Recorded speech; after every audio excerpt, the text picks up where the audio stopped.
வணக்கம். மற்றொரு பதிவினூடாக சந்தித்திருக்கின்றோம். நாளுக்கு நாள் ஸ்ரீலங்காவில் நடக்கின்ற நகர்வுகளை கொண்டு வந்து சேர்ப்பது வழமை. அதே போன்று இன்றைய நாளில் தாயக பகுதியில் இடம்பெறுகின்ற ஒரு சம்பவம் சார்ந்து பேச வேண்டிய தேவை இருக்கிறது.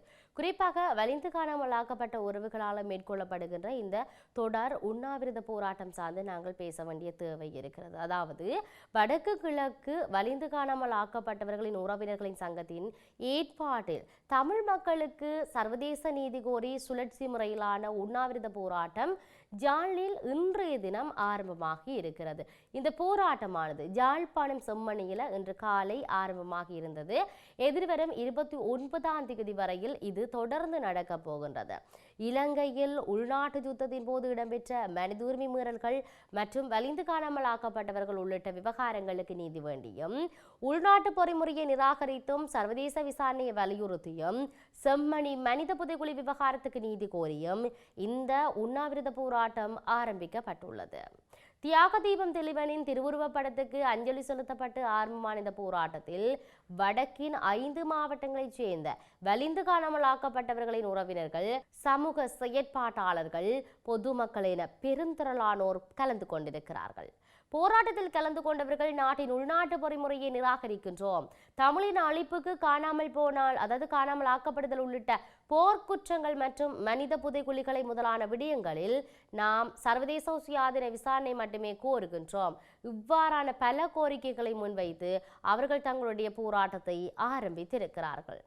வலிந்து காணாமல் ஆக்கப்பட்டவர்கள் தொடர்பான ஐக்கிய நாடுகள் சபையின் இலங்கை தொடர்பிலான முதலாவது இடைக்கால மீளாய்வு அமர்வு நாளைய தினம் இடம்பெற இருக்குது. இதன்போது காணாமல் ஆக்கப்பட்டோர் அலுவலகத்துக்கு கிடைக்கப்பெற்றுள்ள 14,988 முறைப்பாடுகள் தொடர்பில் மற்றும் காணாமல் ஆக்கியமை தொடர்பில் இலங்கை இராணுவ உறுப்பினர்கள் மீது குற்றச்சாட்டு முன்வைக்கப்பட்டுள்ள அந்த குற்றச்சாட்டுகளுக்கு சட்ட ரீதியான நடவடிக்கைகள் மேற்கொள்ளப்படுவதை இடைநிறுத்தியமை தொடர்பில் மீளாய்வு செய்யப்பட இருக்கிறது. 1983ஆம் ஆண்டு மற்றும் 2009ஆம் ஆண்டுக்கு இடைப்பட்ட காலப்பகுதியில் உள்நாட்டு போரினால் இடம்பெற்றதாக கூறப்படும் வலிந்து காணாமலாக்கப்பட்டமை தொடர்பில் ஐக்கிய நாடுகள் சபை மீளாய்வு செய்ய எதிர்பார்த்துள்ளதாக ஜெனிவா செய்திகள் உறுதிப்படுத்தியுள்ளன. இந்த மீளாய்வின் போது காணாமல் போனோருக்கான ஐக்கிய நாடுகள் சபைக்கான அலுவலகம் இலங்கை பிரதிநிதிகளுடன் இணைந்து செயற்பட தீர்மானித்துள்ளதாகவும் தெரிய வருகிறது. இந்த நிலையில் வலிந்து காணாமலாக்கப்பட்டவர்கள் தொடர்பான குழுவின் முதலாவது இடைக்கால மீளாய்வு அமர்வில் பங்கேற்கின்ற நோக்கத்தில் நீதியமைச்சர் கர்ஷன நாணயக்கார உள்ளிட்ட அதிகாரிகள் குழு ஜெனிவாவுக்கு வந்து நேற்று தினம் விஜயம் ஒன்றை மேற்கொண்டிருந்தார்கள். காணாமல் போனவர்கள் தொடர்பில் அரசாங்கம் முன்வைத்துள்ள புதிய வேலை திட்டம் தொடர்பில் இலங்கை பிரதிநிதிகள் குழு இதன்போது விடயங்களை முன்வைத்துள்ளதாக நீதியமைச்சு தெரிவிக்கிறது.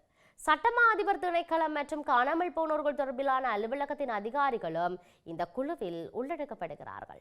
வலிந்து காணாமலாக்கப்படுவதில் இருந்து அனைத்து நபர்களையும் பாதுகாப்பதற்கான ஆசனத்தின் ஒரு பங்காளராகிய இலங்கை 2016ஆம் ஆண்டு முதல் இணைந்துள்ளமை இங்கு நாம் சுட்டிக்காட்டக்கூடியதாக இருக்கிறது. உண்மையில் காணாமலாக்கப்பட்டோர் சார்ந்து நாம் பேச வேண்டிய தேவை இருக்கிறது. நாளுக்கு நாள் பல நிகழ்ச்சிகளின் வாயிலாக நாம் உங்களிடத்தில் சொல்லுகின்ற ஒரு விடயம், காணாமல் போனோருக்கான தீர்வு என்பது என்ன?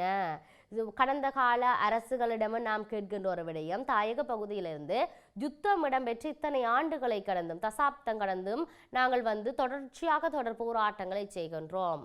ஆனால் இற்றை வரைக்கும் என்ன தீர்வு கிடைத்தது? யார் இதில் சட்ட குற்றவாளிகள் இல்லாட்டி எங்களுடைய குழந்தைகள் எங்க, எங்களுடைய கணவர் எங்க, எங்களுடைய உறவுகள் எங்க, என்னுடைய தந்தை எங்கே என்று சொல்லி தொடர்ச்சியாக குரல்கள், அதாவது அழுது புலம்புகின்ற அந்த உறவுகளுக்கு என்ன தீர்வினை கொடுத்தார்கள்? அவர்கள் எங்க என்கின்ற பதிலை கொடுத்தார்களா என்றால் இல்லை. இருப்பினும் ஐநாவினுடைய 60வது அமர்வு இம்முறை இடம்பெறுகிறது. கடந்த ஆண்டுகளில் 59வது அமர்வு இடம்பெற்றது, 58வது அமர்வு இடம்பெற்றது. ஆனால் அதில் தொடர்ச்சியாக ஸ்ரீலங்கா சார்ந்து பேசப்பட்டு கொண்டிருக்கிறது. இதிலும் குறிப்பாக காணாமல் போன விவகாரம் சார்ந்து பேச வேண்டும் என்பதற்காக சிவில் சமூகத்தை பிரதிநிதித்துவப்படுத்தி கடந்த ஆண்டுகளில் சென்றிருந்தார்கள், ஐநாவிற்கு பேசியிருந்தார்கள். காணாமல் போனோர் அலுவலகத்தை பிரதிநிதிப்படுத்தி சென்றிருந்தார்கள், பேசியிருந்தார்கள்.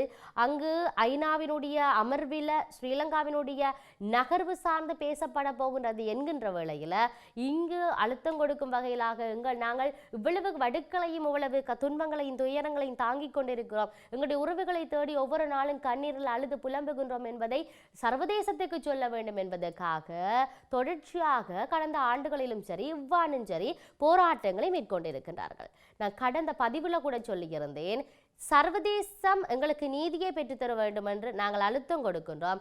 ஆனால் அவர்களால் நீதியை பெற்றுத்தரக்கூடியதாக இருந்தால் இத்தனை ஆண்டுகளாக அவர்கள் தாமதப்படுத்தி இருக்க மாட்டார்கள், கிடப்பில் போட்டு இருக்க மாட்டார்கள்.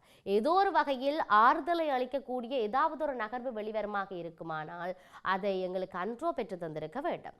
ஆனால் இது சார்ந்து அரசியல் செய்கின்றவர்கள், தமிழ் மக்கள் பிரதிநிதிகளாக இருக்கட்டும், இல்லாட்டி அரசாங்க தரப்பில் இருக்கின்றவர்களாக இருக்கட்டும், எதிர்த்தரப்பில் இருக்கின்றவர்களாக இருக்கட்டும், அரசியல்வாதிகளை நம்பி இருந்த மக்கள் தற்போது அரசியலை வேண்டாம், கட்சிகளை வேண்டாம், அரசியல்வாதிகளை நம்ப வேண்டாம் என்கின்ற ஒரு நிலைப்பாட்டுக்கு வந்து விட்டார்கள். உண்மையில் தாயகத்தில் இருக்கக்கூடிய தமிழ் கட்சிகள் எத்தனை பேர் ஒற்றுமையோடு இருக்கின்றார்கள் என்ற கேள்வி இருக்கிறது. இற்றைவரைக்கும் யாரும் ஒற்றுமையோடு இல்லை. தொடர்ச்சியாக ஏன் காணாமலாக்கப்பட்ட மக்கள் கூட தாங்கள் ஒரு போராட்டங்களை செய்கின்ற பொழுது தமிழ் அரசியல் கட்சிகளை அப்புறப்படுத்துகின்ற நிலைப்பாடு வந்துவிட்டது. சிவில் சமூகத்தோடு சேர்ந்து செய்கின்ற ஒரு நிலைப்பாடு வந்திருக்கின்றது. இதுதான் நாம் சிந்திக்க வேண்டிய தேவை இருக்கிறது நிச்சயமாக. ஏனென்றால் செம்மணியினுடைய நகர்வு சார்ந்த நீதியை கோரியும், காணாமலாக்கப்பட்ட உறவுகளுக்கு ஒரு நீதியை கோரியும் தொடர்ச்சியாக உண்ணாவிரத போராட்டம் தொடர்ச்சி முறையிலாக அவர்கள் அங்கு யாழ்ப்பாணத்தில் செம்மணியில் ஆரம்பித்திருக்கின்றார்கள் என்று சொன்னால் ஏதாவது ஒரு விடயம் கிடைக்க வேண்டும் என்று சொல்லி உண்மையில் அணையா விளக்கு போராட்டம் ஒரு நன்மை பயந்திருக்கிறது. அணையா விளக்கு போராட்டம் போன்று தமிழர் தரப்பானது ஒரு ஒற்றுமையாக செயற்படுமாக இருந்தால் ஏதாவது ஒரு விதத்தில் நன்மை பயக்கக்கூடியதாக இருக்கும். ஆகவே எல்லோரும் ஓரணியில திரள வேண்டும். கடந்த நாட்களில் நான் நிகழ்ச்சியின் வாயிலாக சொல்லி இருக்கிறேன், பல நிகழ்ச்சிகள்ல ஐநாவிற்கு எங்களுடைய கோரிக்கைகளை அனுப்புவதற்கு ஒரு கோரிக்கையை நாங்கள் எல்லோரும் சேர்ந்து ஒற்றுமையாக அனுப்பியிருக்க வேண்டும். ஆனால் 3-4 கோரிக்கைகள் சென்றிருக்கின்றது. அதை பார்க்கின்ற பொழுது எந்த கோரிக்கையை எடுத்து யார் எது சார்ந்து பேசுவார்கள்? ஆகவே ஒரு அரசியல் ஆய்வாளர் அழகாக சொல்லி இருக்கின்றார், ஐநாவிற்கு கோரிக்கைகள் அனுப்புகின்ற பொழுது சிவில் சமூகத்தில் இருந்து 2 கோரிக்கைகள், தமிழ் கட்சிகள் இருந்து 2 கோரிக்கைகள் என்பது சென்றிருக்கின்றன.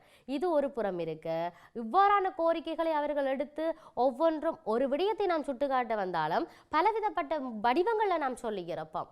ஆகவே இதை அவர்கள் எடுத்து வெவ்வேறையா ஒன்றாண்டு சொல்வதற்குள் அவர்கள் இன்னும் ஒரு இந்திய ஒரு அழுத்தத்தை கொடுக்கும், ஸ்ரீலங்கா சார்ந்து இதை செய்ய வேண்டும் என்று சொல்லி அது சார்ந்தவர்களுடைய பார்வையை செலுத்திவிட்டு போயிருப்பார்கள் என்று. இதெல்லாம் இருந்தாலும் மீளாய்வுக்காக ஐநாவில் இந்த நகர்வு வரப்போகின்றது என்பது சார்ந்து நாம் சிந்திக்க வேண்டும்.